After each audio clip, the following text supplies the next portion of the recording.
It's time for Tycoons of Small Biz, spotlighting the true backbone of the American economy, the true tycoons of business in America, the owners, founders, and CEOs of small businesses.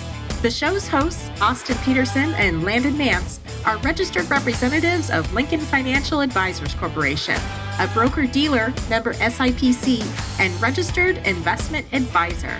The views expressed by your hosts, Austin and Landon, are not necessarily the views of Lincoln Financial Advisors. Backbone Planning Partners is a marketing name for registered representatives of Lincoln Financial Advisors. Now let's lean in as Austin and Landon connect with this week's Tycoons. Good afternoon, Tycoons, and welcome to today's episode of Tycoons of Small Biz. I'm your host here, as always, in studio in Tempe, Arizona, and joined by the best co-host in the business live from Las Vegas, Landon Mance. Welcome to the show, buddy. Thanks, man. Yeah, so Landon's a little under the weather today. You're not going to hear that normal, sexy James Brown voice that you're used to. You're going to get a little bit more congestion from him today, but we are excited to have some guests in studio here today. But before we jump into that, if this is the first time you're listening to Tycoons of Small Biz, we'll just give you a little download on what it is that we do here. So Tycoons of Small Biz is a radio program and a podcast that's put together by small business owners for small business owners. Landon and I are both small business owners. We are, children and grandchildren of small business owners. Entrepreneurship really runs through our blood. We truly believe that the small business owner is the backbone of the American economy. That's why we've actually named our other day job, so to speak, Backbone Planning Partners, because we truly believe that it is the backbone of the American economy. And we wanted to give a platform and an opportunity for small business owners to tell their stories. So with that said, today, we definitely have a couple of tycoons in the studio with us today. We've got Corina, Burton, and Patrick Maez. They are co-owners of CPR Construction Cleaning here in Arizona. So Patrick and Corina, welcome to the show. Thank you so much. Appreciate it. Yeah, we're excited to have you guys in here, and we know a little bit of your story because we've had some interactions previous to the show. We always have a pre-qualification call with our potential guests, but we've also had some other interactions that we may or may not get into in the show as well. But before we jump in, let's start with you, Corina. We always have our guests tell us a little bit about themselves personally. So, where did you grow up? Do you have a family? Are you married? Do you have kids? What did you study in school? Just kind of give us your background and how you got to where you are today with CPR Construction Cleaning. Well, my background, I grew up in a small town just outside of Yosemite National Park, which is in California. It's northern central. Beautiful, but very small town. I went to school there until I was in high school, and then I graduated. I was really into musical theater. So I was accepted into the musical theater program at Cal State Fullerton, which is the school right next to Disneyland Anaheim. So a lot of my peers were working there. Go Titans. Yeah. I'm an alum of Cal State Fullerton. Are you really? I am. I absolutely loved that school. When I walked on that campus, I knew that was where I wanted to go. But early on, I didn't foresee myself. I didn't, go to that school having a relationship, but I ended up getting married really, really young. I was 18 when I got married, or when I got engaged, and then 19 when I got married. So I started my family life actually quite early. I was 19 when I found out I was pregnant, and then 20 when I had my first daughter. So for 10 years, my 20s, I had 3 beautiful children, and I was a stay-at-home mom. So it's kind of a fun story to share with people, throughout the industry about you can accomplish your dreams, even though maybe initially you didn't start off that way. You can still achieve them and have the success that you've always wanted. So for me, that was really my background. I was married for 10 years, and I ended up out of that relationship. I really, and to make this enjoyable, I'm going to let you know that I felt like I wasn't supported at all, right? Like I don't want to just come out of the gates and be like, this is my story, but really I didn't feel supported at all. So I made a decision, became a single parent of 3 daughters, no college education, no real work background. And that's really how I started my journey. And I got into sales and business development. And over the last 10 years, it was a grind of learning how to be a single parent, be successful, and try to become an entrepreneur. I had 2 other entrepreneur experiences, and both did not work out very well. I definitely experienced a lot of knowledge, but a lot of loss financially. And, what do they say? Through the ashes is when, the roses are, bloom. And that is literally 2 months after where I felt like I had hit rock bottom. 2 months later, we created CPR Construction Cleaning. We really didn't have any financial backing behind that. I was not in a financial state to be able to pursue that, but all things came together. I don't want to get too much into that because I'm sure you're probably going to ask a lot of those questions. But, my story and my background of my life and my career has lots of twists and turns in it. It's not your, I guess, typical what I hope for my daughters. I would rather have them have a little bit more, structure. 5 years ago, I remarried. So I am married again, and I have another beautiful daughter. So I have 4 amazing daughters. They range from 17 to 5 years old.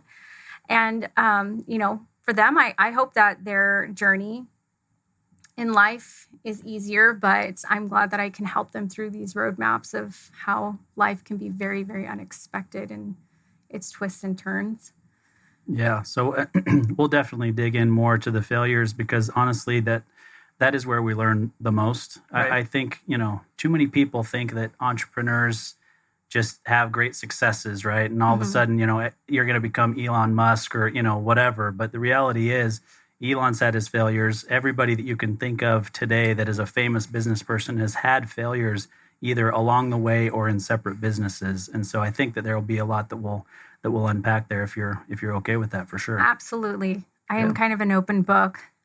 I feel like it's really important for an entrepreneurial journey to be exposed in its truest self because it helps people have a realistic idea of what that entails, right? And to give people hope too, because I think that there are so many people who are like, well, I don't have the money, I don't have the support, I have children, I don't have X, Y, and Z, and then they automatically feel like they're not a candidate for their dreams and their desires. And that's not the case. It's really, truly your mindset on how are you going to achieve it. And once you start making those steps, you're going to start seeing that everything will fall into place, but you have to be prepared to work hard for it and make sacrifices, take risks, see the loss. But in the end, you're ultimately going to find the true success that you're looking for. And you also find the people who will support you, right? Like ultimately, I did find my partner in life, my husband. And then obviously I found the right business partner, right? I had 2 successes or 2 failed attempts with 2 business partners that could have scared me to be like, I never want to do this again with someone. I want to do it on my own. But that wasn't the case. I just knew that I needed to find the right person to take that journey with me. Because as you know, being an entrepreneur, some people think having a business partner, it really can be complicated. But if you find the right person, oh my gosh, it makes things a million times easier because it's the yin and yang. Like you drive a business together, but you're driving it in different lanes, but at the same time. And it makes your success, it can catapult it much quicker than trying to carry everything on your back and, it be exhausting to a point where, it may make someone feel like they can't continue on. But when you have the right partners and the right people in your corner, right? Like people like to say your tribe, then you can do anything, right? Yeah. Yeah, no doubt about it. And I'm sure Landon will have a lot to share about the importance of having a fantastic partner. But let's jump to Patrick for a minute and let Patrick tell us a little bit about his background. Yeah, so a little bit different than Corina. My wife and I grew up Salt Lake City, Utah, just a suburb of Utah. I fell into the facility maintenance industry when I was 20 years old. I've now 38, so I've been in the industry now for about 30 or 18 years. I had the opportunity to marry my high school sweetheart. My wife and I are going on 18 years of marriage. I'm sorry, 19 years of marriage this next year. We've adopted 3 beautiful kids, ranging from 13 to 4. Love that. It keeps us still keeps us going and active, with their lifestyles and what they've got going on in their lives. Facility maintenance industry for 18 years, primarily in the commercial janitorial space. I've had successes in my career, but that's come with, sacrifice from my wife and my family. We've moved multiple times across the country. We started in Utah, in facility maintenance, and then we moved to Denver, lived in Denver for a few years, then relocated to Minnesota. We were in Minnesota for a year. And we've now been in beautiful Phoenix, Arizona now for 6 years. Actually, this next month in November, we're going to be celebrating 6 years of being here in Arizona. For me, it's kind of been the opposite. I haven't had quite the opportunities that Corina's had from an entrepreneur standpoint, but I have had the success from a business standpoint to where the last 10 years or so of my career, I've had the opportunity to work for other individuals and run companies, run regions, run divisions, et cetera. And again, those kind of segue into some of your questions, but that's kind of where Corina and I, hooked up and initially started working was for a large nationwide janitorial company. And that's really where we started planting the seed and the idea with one another to eventually start our own thing and get going. And here we are now working and running CPR. Awesome. Yeah, Sorry, I was just going to say, I do laugh about that because the company where Patrick and I initially met, they were really adamant about finding the 2 people who were rock star business development, rock star operations. Like, it's kind of like if you were watching a TV show where you're trying to find your, companion, but this is for, business, right? And they found the right match. And the reality is that we were meant to do something, obviously, in the future together and create something amazing. And so I'm always like, thank you, company who did that, Yeah. because I never would have met Patrick, if it wasn't for that situation. Yeah, and I think that's interesting to see, the way that came together. You guys worked for a company, you didn't know each other previously. They matched you up, Patrick on the operations side, right? I've got that correct. Mm-hmm. Yep. And then you on the business development side, Corina. But the odd thing that you mentioned right before we went live is that you do actually live about a mile from each other. Correct. And didn't even know each other before that. Right. It's very true. I know. And actually walking in, I kind of laughed and I said... We're just going to say that. Were you going to say that? Yep. See, we're so different, but we are so alike in so many ways. It's crazy because, just the way we think, we're always like, yes, we're in the same alignment. But the things that he's very passionate about is, he's very organized, has very strong analytics, and will make sure that he's got plan A to Z. And I'm like this dreamer, and I've dreamed up this dream, Patrick. Now execute it. Let's get it together. And so, but yet, our similarities and the way that we think is typically, I would say, 98%.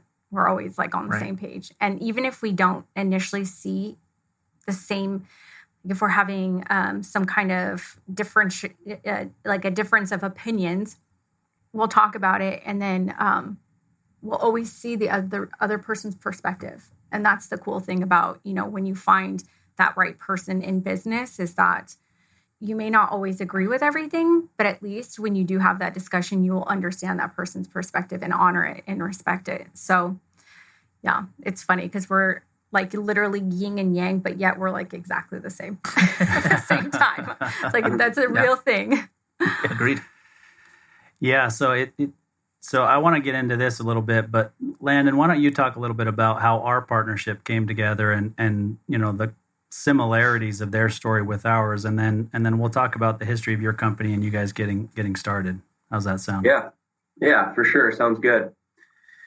Yeah, so similar to you, Corina, I've had not multiple, but I had a horribly failed business partnership a couple years ago. So I was kind of under that same, I guess, fear, if you will, of getting into a new partnership with somebody. But yeah, I mean, similar to what you said about Patrick, when you find somebody to partner up with, you're going to realize that clearly there have to be similarities between your personalities and your business style and your approach and your vision to building.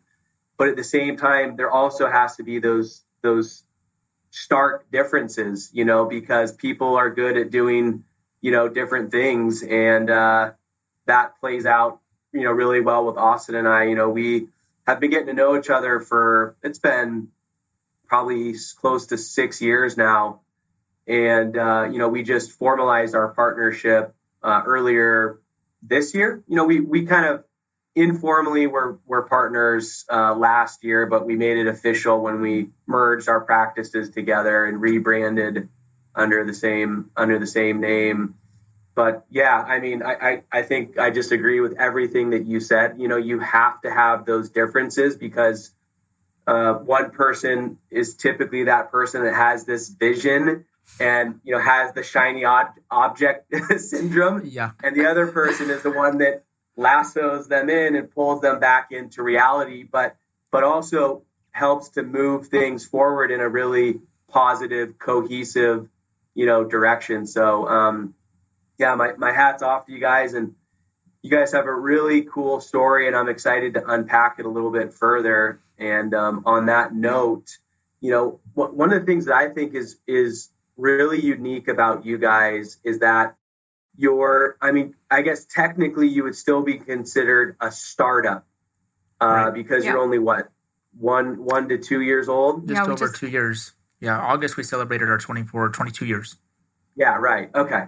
So, I mean, in the business world, you guys are still kind of brand new, but the difference is that you guys have had some pretty significant success in these 2 years. So that's why it's really unique. You're still a startup. You guys have seen some tremendous growth over the last 24 months. And now you're kind of in this stage where you're continuing to grow, but you're also exploring other opportunities to support you guys, in that growth. So before we kind of unpack any of that, let me just ask you guys so everybody knows, who is CPR Construction Cleaning, and what do you guys do? CPR Construction Cleaning. Well, everyone always asks about our name, but I mean, we had a lunch one day, so I'm just going to talk about the generics of like what people always ask is, what does CPR mean? So obviously it's Corina Patrick, and we just had lunch and we just were like, let's come up with this name, and we just like CPR. Construction cleaning. Okay. We literally, that is as simplistic as it gets. Correct. We still need to come up with a really good R that's going to really like make it an even more wow story to it. But I kind of laughed and I was like, it makes sense. Like, we're here to revive construction cleaning, because the reality is construction cleaning has been a niche market that people have overlooked for decades. And we have come into this space to specialize in cleaning that really needed some TLC. And we wanted clients to stop having this low expectation, because really that's all they had. So, when you're expecting a 75 to 80% quality clean, you're just kind of like, okay, well, it is what it is. What can I do? And, we've had clients where they, would prep their clients, just so you know, it's not going to be as clean and meticulous as you think it is. So you're going to probably have to hire in someone else in the back end, because this is as good as we're going to get it for you. And so, at this lunch, I want to be Mrs. Chatty Cathy over here, but so you can chime in whenever you want to. But I had brought it up to Patrick because I had left the partnership that I was in, and my background is in restoration services. I didn't say that initially. Most of my career has been in emergency restorations. So for me, having these job opportunities that were essentially, I guess people would consider them as one-off, right? Because you have a flood and it really only happens during emergencies, right? Coming into a space that essentially is in the same style, it doesn't have reoccurring contracts. It didn't scare me, right? Like I've sold millions and millions of dollars in restoration services. So I'm like, when I'm thinking about this concept, it didn't make me feel nervous because most people, the reason why they don't get into this space is because of that. They're very hooked on janitorial. And Patrick's background is in janitorial and facility maintenance. So, I had a client in the construction world ask me, I don't know why, but I feel like it was intervention. It was the universe saying, Corina, you need to do this, even though I didn't know. But I literally had multiple people ask me, the company you work for, because I, had jumped shipped, just randomly started working for another company that was in the industry just to kind of figure out what am I going to do with my life. And so I had these clients in the construction industry say, does your company offer construction cleaning? And I was like, what? No, we don't.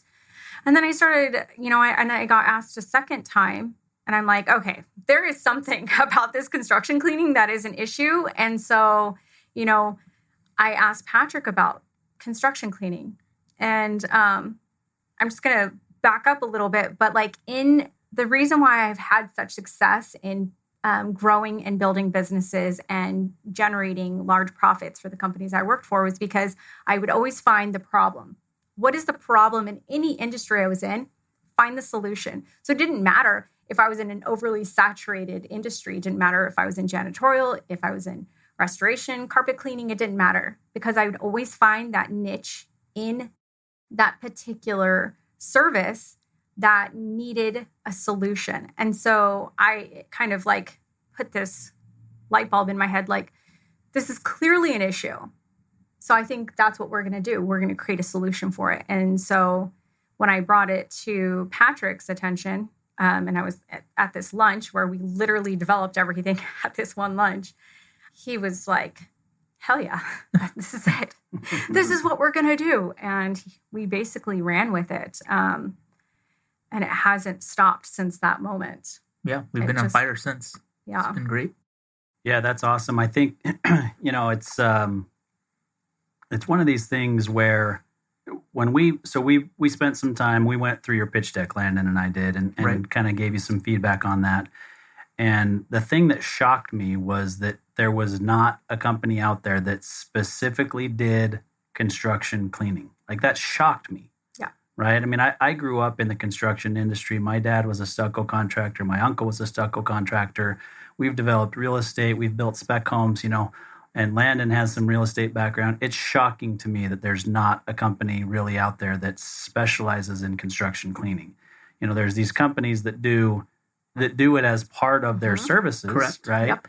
But they don't specifically focus on construction cleaning. And so, I've got another idea. 20% stake is all I ask. And this is from personal experience. So I just got back. My wife. So you're from Utah. You'll know this. I was on BYU campus last week. My wife was presenting a paper that she had published for the Sperry Symposium. And then they were also dedicating an archive for some refugee work that she does, right? And we stayed in an Airbnb. We stayed in 3 Airbnbs over the last 10 days because we also went to Idaho to visit our daughter in school and whatever. But we got to this Airbnb in Draper, Utah on Sunday night, and it was about 9:30. And we walk into this basement apartment that we'd rented for my wife and I to stay in while we were there. And there were dirty dishes in the sink, dirty towels hanging up in the bathroom. The bed was unmade. Clearly, the cleaning crew had not been there to turn over that, Airbnb. Right. And so it made me think of you guys, knowing that you guys were coming up on the show. And I thought, I wonder if there's groups out there that specifically focus on Airbnb cleaning turnover.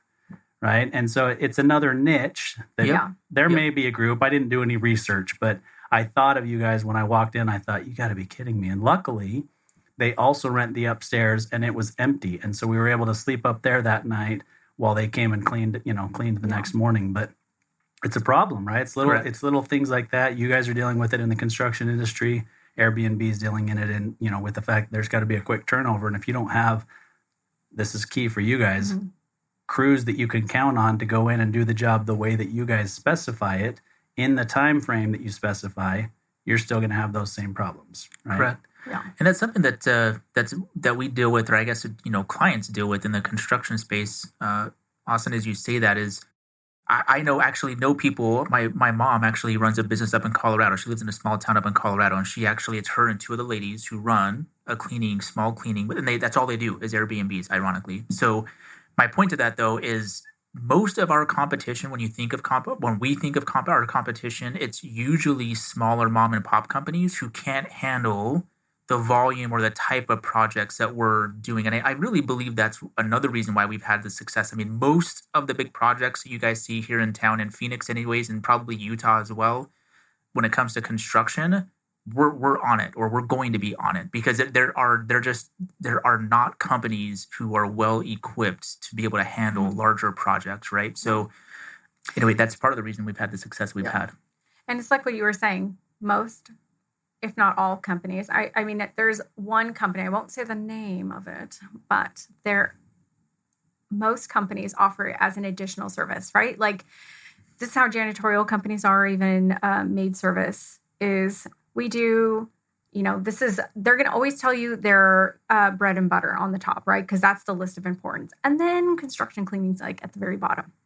And that just goes to show, though, where the importance is. So if they're busy, if they don't have people, guess who's going to be considered less important for them? It's going to be construction cleaning. So, the quality isn't there. But not only is it that, people are not looking at it as a specialized trade, is that, and I like to try to explain this to my clients like this, right? Why would you have a pool cleaning company come and build your pool? Because cleaning it's not going to be equal, right?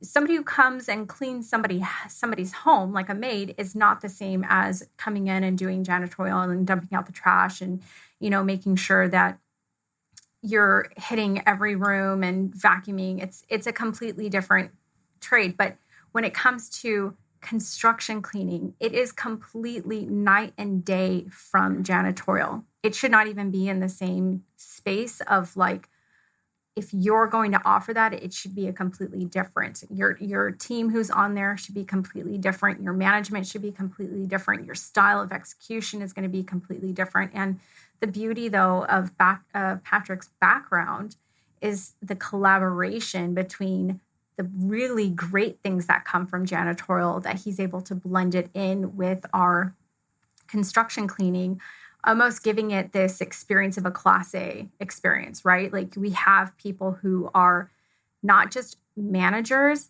and leaders, but we have quality control people as well, or, team members who ensure the quality that our clients are going to be receiving. And it really should be like, I think that people, as they're, as we're growing as a company, they're seeing that, like, there is a major difference between the two. And it's great to finally have someone who actually puts it on a pedestal of care.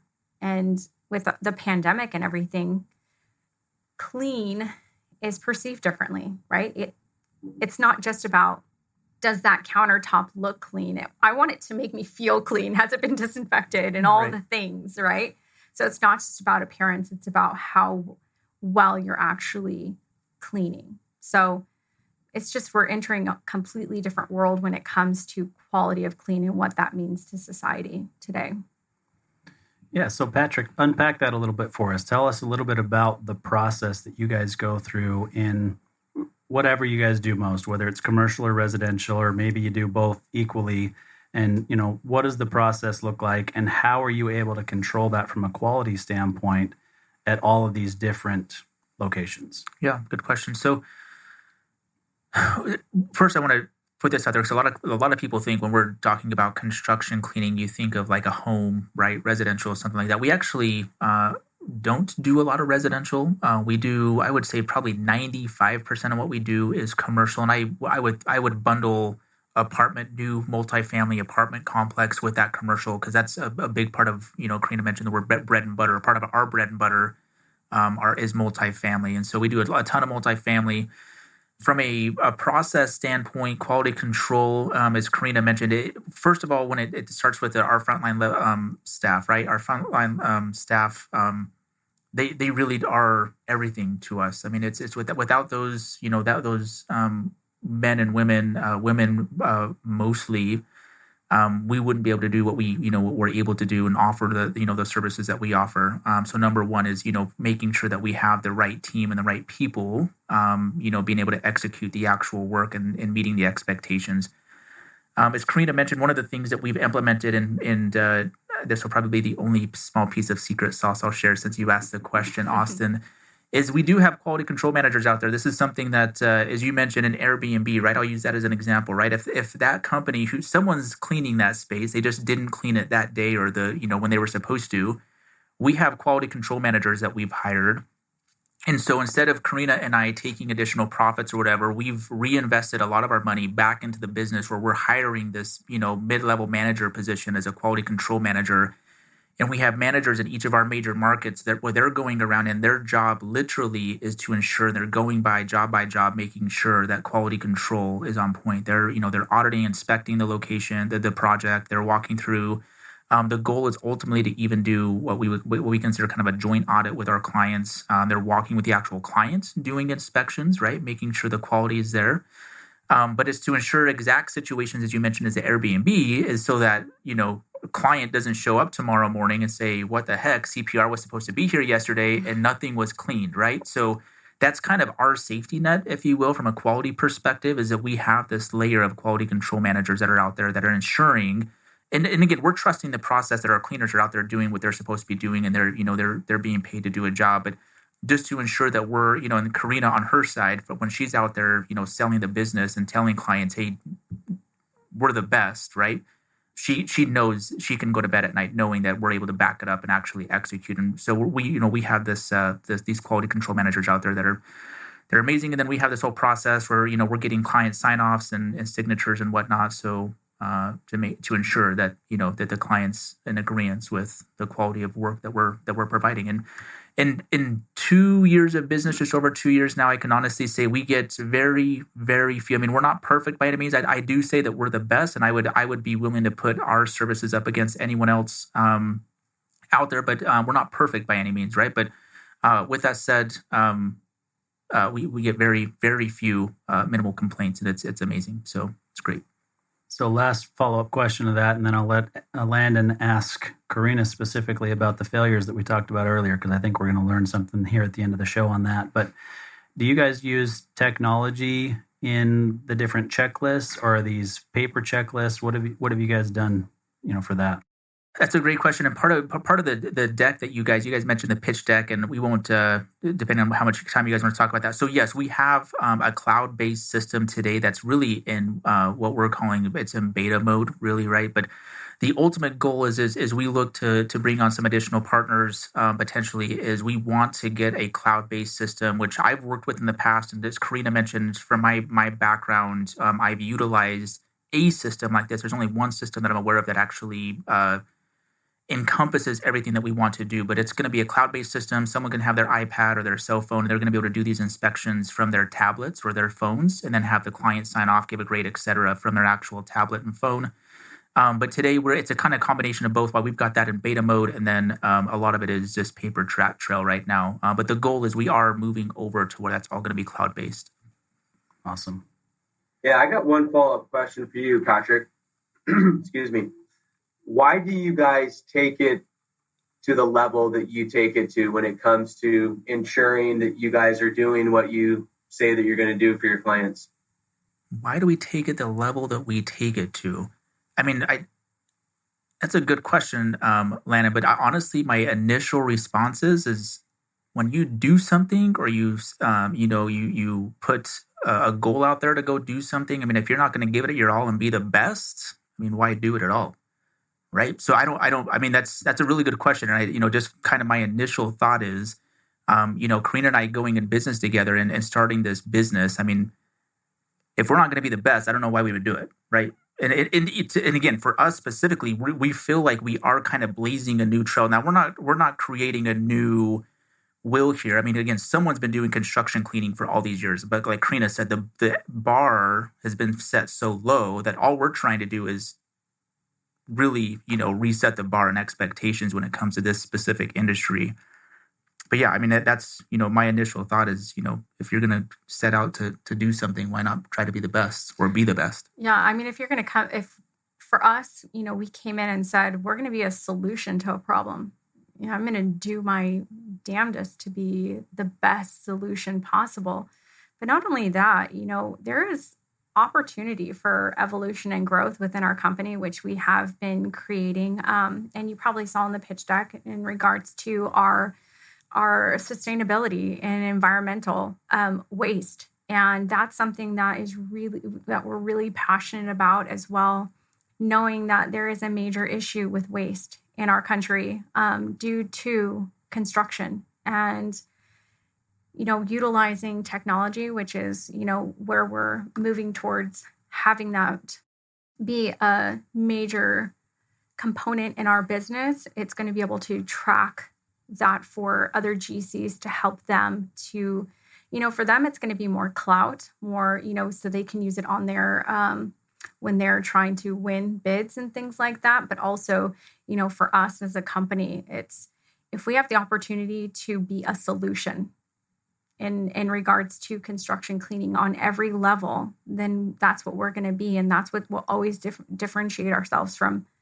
anyone else in the industry. So I don't pretend to know very much about construction. Austin and I have several clients that own, successful construction companies. So I'm familiar with it on the business side, but not so much on the rolling up your sleeve, getting your shoes and jeans dirty, doing the work. I can barely hang a picture on my own. So that's really why I partnered with Austin. But I can confirm. So, yeah, Corina, maybe just for a second, share with us, like, what it is that your team of folks that are out there, boots on the ground, actually doing the physical work of construction cleaning. Like, what are they actually doing? In my head, I envision, some men and women with those brushel brooms, sweeping up the concrete floors into piles and, taking it down to the dumpster. But I really don't know what that consists of. So why don't you kind of share with us what they're actually doing in the work and maybe the different phases of a construction process and the work that they're doing in those different phases, or just however you think it's relevant. Yeah, of course. So it's really going to be very dependent on the project itself, but, to kind of give like a big overview of what a large project would consist of, let's use a multifamily project. They're going to require a initial clean, which is going to be called a rough clean, right? And that's really just dust, knocking the dust off the walls and making sure that it's, the dust is controlled in the space, because you'd be amazed when you're walking into these spaces how dusty. I mean, it is like a couple feet of dust just from the debris and everything around the area of how bad it can really get. So having these different stages of clean before you get to a final clean, which is right when it's about to be move-in ready, it's really important. So, our crew has to be able to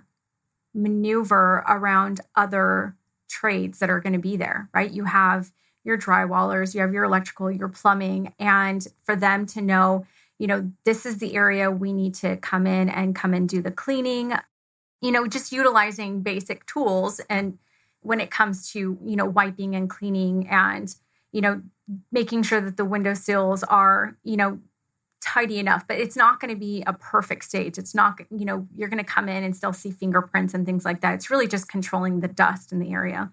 And then when you get on to the second phase, which is a final clean, that's when you really come in and you start doing all the detailed work and making sure that the floors are meticulous and there's no mop marks and the windows are cleaned and, depending on what they're looking for specifically, if it's exterior windows, and we'll have specialized window cleaners that are on our team that will come and do the exterior window cleaning. But our guys and gals on the team doing the interior cleaning, it's really going to be basic materials that are still... Patrick, help me out here, because I feel like he talks about this more than I do, because he does go out in the field. But it is basic. You've got your backpack vacuums, your mops, brooms, your cleaning supplies, your rags. Like, it's not really rocket science when it comes to that type of cleaning, but it's the detailed. It's being meticulous. It's really taking your time, and I just didn't want to like dumb it down, right? Like, I didn't want it to sound like that. So that's why I'm like, Patrick. This is how I describe it, Landon. So it's a top-down clean, right? So your room that you're in right now, do you think of any room, and obviously the size of the room could be large, small, whatever the size of property, but we really do a top-down clean. So we're cleaning everything from light fixtures to, the ceiling vents, walls, baseboards, windows, drawers. We're vacuuming in and outside of drawers. I mean, it's everything from ceiling to floor and everything in between is how I like to describe it to clients. And mostly, to Corina's point, the attention to detail is what's missed most times by other companies. And so,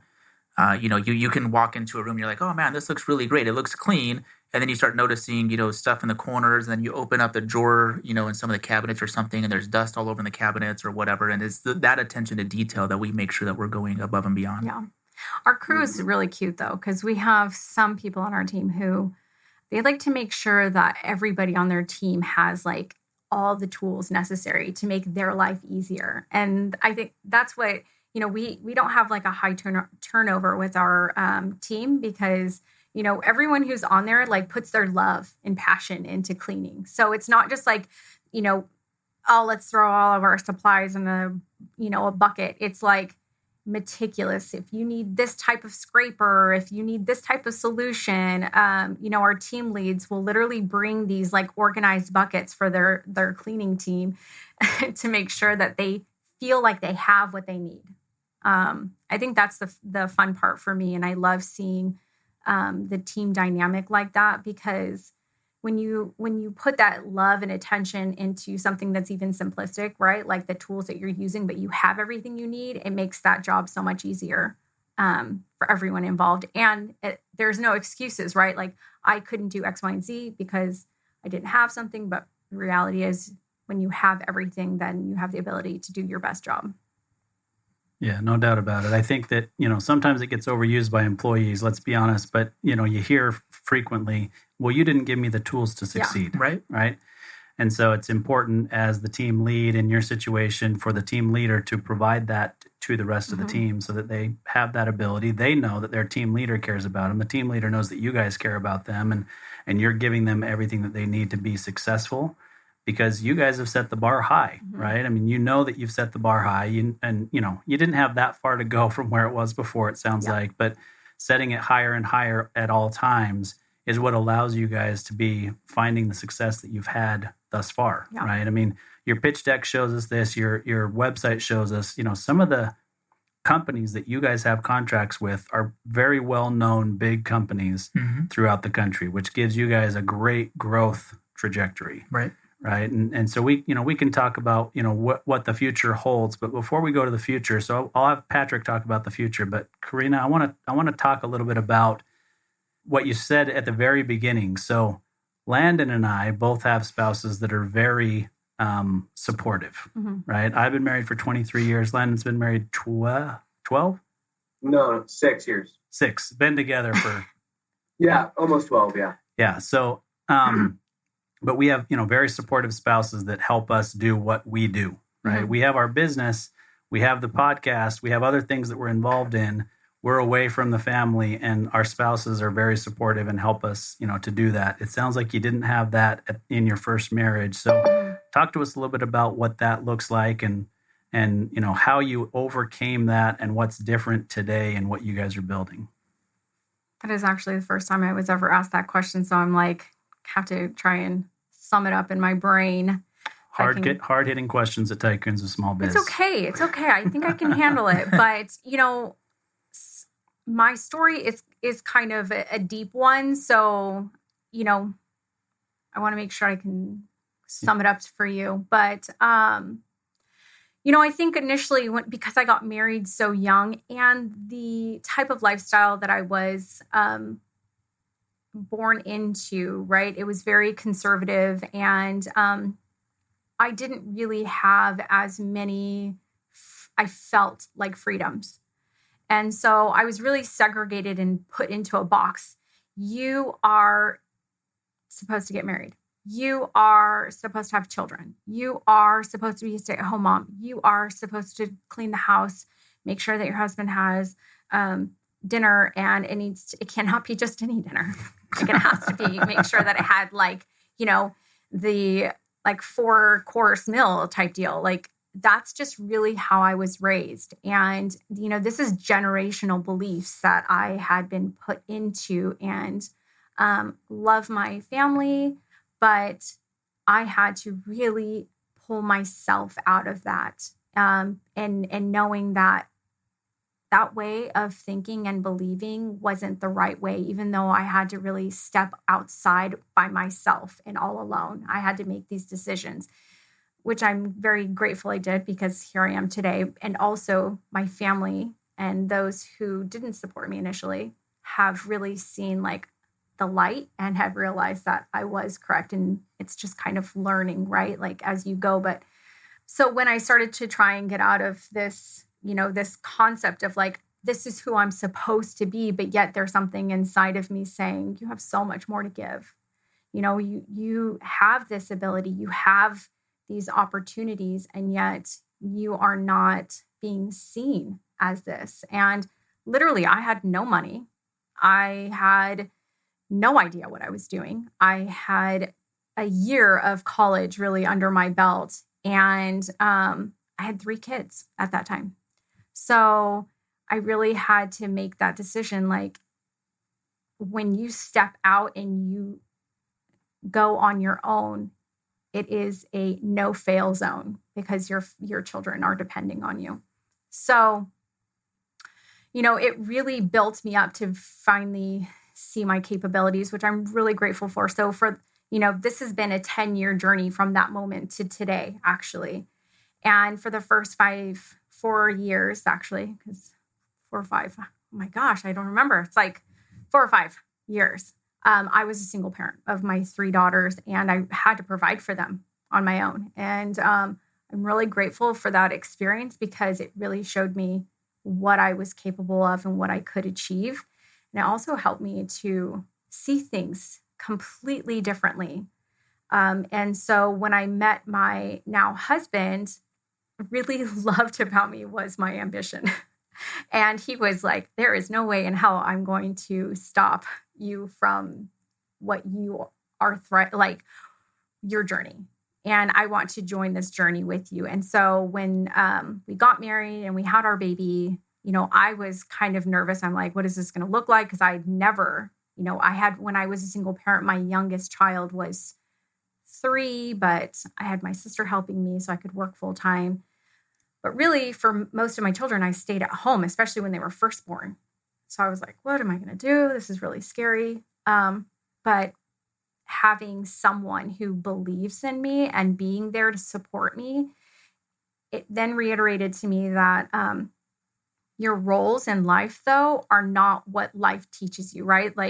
For me, it's not a masculine and feminine role. It's about partnership, and it's about who is going to do what, but it's not a woman has to do this and a man has to do that. It's really truly a partnership and a blend. And that's really what has allowed me to continue to thrive in this entrepreneurial journey and be successful. And he actually works for our company. He creates all of our digital marketing. He is a guru when it comes to that, which has been a blessing. So it's been fun to see him become a part of our team in that area. But I'm so grateful to have a different dynamic, because, if I was continued to be in a role where it's for me personally, right? Like everyone's going to be different, but for me, I needed to have the freedoms and the ability and the support from my partner to be able to do things that I guess wouldn't be the typical mom role, I guess. You know, he does a lot of the pickups for me with the kids, and he's an amazing stepdad. So, you know, I'm like, the reality is it's been so many years. So I like feel sad. Like it's weird saying this, but I don't know if I could do this without him. Right. Like he does so much for me. So, you know, it's really amazing to see that I could have done it like the first 5 years I was doing it and doing it all on my own. And now I'm like, wow, this is such a comfortable and beautiful place to be in with someone who fully supports you, even if you don't fit the stereotypes or the mold of, you know, what that ideal situation would be like. Yeah. No, I really appreciate you sharing that with us. I think that it's a great lesson for a lot of people of what you can overcome, right? Mm-hmm. It did make me think of one of my wife's sisters that had only girls, mm-hmm. right? So they had 5 daughters, and their youngest is now probably 20. I think she just turned 23. So they're grown now, but in their mudroom of their house, there was always a sign that said, "Put on your big girl panties and deal with it," mm-hmm. right? Or something to that effect. Which, you know, I think that it was about empowerment. It was about saying, look, you're not less than because you're a girl. Mm-hmm. That doesn't mean that you can't go out and do anything that you want to do. And so I think that that's empowering. It's unfortunate that you had a husband that wasn't as supportive mm-hmm. before. And we love, you know, a comeback story. So we appreciate you sharing that. I think that's, not to like drag this topic on, but the whole empowering thing, the reality is that men and women both face struggles and difficulties, but women innately have so many more barriers that we have to overcome because of society and how we've been stereotyped in certain ways. And so, you know, for me, I'm always like, I want to empower everybody. But if I can, because I have 4 daughters, especially, and I want to see them thrive, I'm like, if I can help another woman to see that they are not their current situation, that they can be whatever they want to be, regardless of not having money, not having support, having everyone think you're essentially like, you know, an outcast, you can still achieve everything you want in life and be happy. And then, you know, have the people who doubted you see and be like, damn, you were right. Yeah, so I got to put this in here. I listened to a conference or like a webinar earlier today on overconfidence, right? And we all know as entrepreneurs that it's important to be confident, but overconfidence can be a bad thing, right?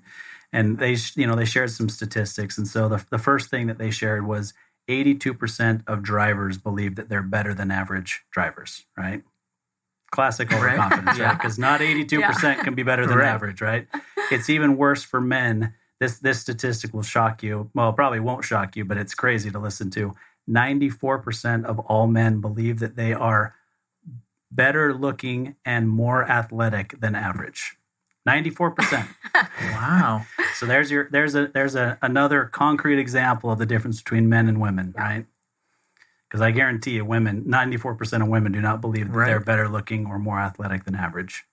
That is true. I know. And that's the whole mindset thing. And, you know, women have this beautiful nature of having emotions that can sometimes be very powerful, and it can either overcome you or it can create you. And, you know, being in a male-dominated industry, which I've been in for the last 10 years, you know, I get asked that a lot about like, why did I choose this industry? And I love it. I love because it needs to, I can see that the characteristics of women and the traits, not what we look like. Because when you do business with people, it's not about, you know, your exterior appearance or anything like that. It is really what your person brings to the table. And women bring such an amazing characteristics and opportunities and differentiations that construction world really, really needs. And I really feel like they are, they're embracing more and more as well, because, you know, for such a long time, men are always told like, don't show your emotions and you have to be like this and you have to be like that. And I don't know if you know the statistics, but actually construction is one of the highest rated in suicides for men in construction. And it's because it's been, considered this good old boys. That's how it is. It's, you are a man. You cannot be a certain way. And to have women though in the dynamic and being like, bringing that emotion and it being a normalized thing. Because, emotion doesn't mean like crying and freaking out. It means just being able to embrace like love and compassion and understanding. And women do have the innate nature to have that more freely versus, I don't want to say all men, but some men. Yeah, no, definitely. So we are running short on time, but since the producer stepped out and won't stop the recording anyway, we're going to go on with one more question. And I will make a quick comment. So I used to own a residential and commercial painting franchise. And the general manager that I hired to run the company for me that did a fantastic job, because I had, this is what I focus on for my company. She was amazing. And I've had multiple companies where the managers are way better as women than men in male-driven industries.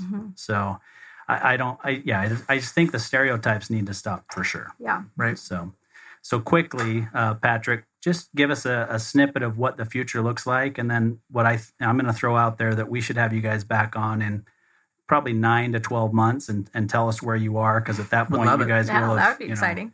You've finished your raise and you guys will be in a completely different, stratosphere at that point. So, yeah.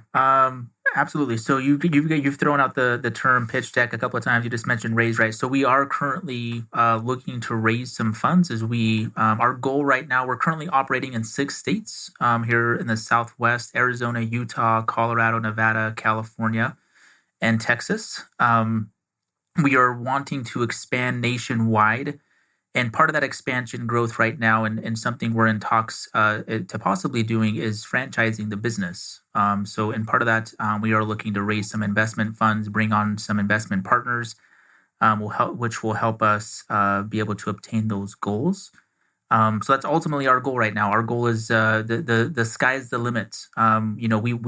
We started something 2 years ago, which I feel like both of us weren't quite sure how fast this thing was going to take off and how big it was how quick it was going to go. But my point is now that we've actually have grasped it and wrapped our arms around it, we're along for the ride and we want to take this thing as far as it'll go. And right now we have clients on the East Coast, from New York to Florida, Georgia. We have multiple clients reaching out, asking for services and to take our services to the East Coast. And so that's what we're focused on right now. And that would be amazing to be able to come on in 12 months and to be able to look back and especially listen to the recording and say, wow, look how far we've come just in the last 12 months. Because even look back 24 months ago, when we were sitting at a coffee shop 24 months ago here in Tempe, actually at a Starbucks, when we first decided, okay, like this is real. We both just quit our full-time jobs to be entrepreneurs. And to think about that and where we are today is amazing. So, yeah, I think it'd be great to have you back. So Landon, bring us home. I tried to protect your voice as much as possible. So, yeah, appreciate it. Wow, that was incredible, guys. You guys have a really unique story, and honestly, I wish we had another 30 minutes to an hour, to continue it. But we will certainly have you guys back on. But just before we wrap up, guys, why don't you just tell us all where we can track you guys down, maybe as individuals, but also as a company, so that people can find you if they want to. Oh, I was going to let you kick it off, Patrick, but I guess I'll go because you gave me the eyes. That's your thing. Okay, so for CPR Construction Cleaning, you can find us at, on our website, cprclean.com, as well as we are very active on LinkedIn. You can find us on our page, CPR Construction Cleaning, as well as our Instagram and Facebook. And for me, myself, I am as well very active on LinkedIn. I am always promoting equality in all people and opportunity. So if you're interested in that kind of conversation, then definitely join my page. Also, my Instagram page. But for Patrick, we try to get him to be more active on LinkedIn. Mostly just a LinkedIn guy. I do a little bit of a little bit of Instagram, but mostly LinkedIn. Yeah. So Awesome. we're exciting like that, I guess. We just really love that LinkedIn. I mean, honestly though, we grew our company through LinkedIn through the pandemic. Yeah. So, I mean, I can't say enough about utilizing that platform because it is the one place that your content will trend organically. So if you're not on there, LinkedIn, you should sponsor me because I'm sponsoring you. Giving him a plug right now. You got to do it. No, that's how we connected was via LinkedIn originally. I think, typically it's our outreach that gets a guest on the program, but I think I actually saw something that you had posted about your story, and I messaged you and said, I love your story. We'd love to have you on the show. So you're absolutely right. From a business standpoint, LinkedIn is key. It's key for us for the podcast, and it's key for us in our normal business as well. So, yeah. Social media is actually, people get scared of it, but if you know how to share your story, it will exponentially grow your company beyond what you think is even possible. Couldn't have said it better myself. Well, thank you guys so much for the interview, for coming in studio and sharing your story. We really appreciate it. Well, thank you. Yeah, thank you. It was good. It's great We enjoyed being it. here. Get better, Landon. Thank you, guys. Thanks. I appreciate it.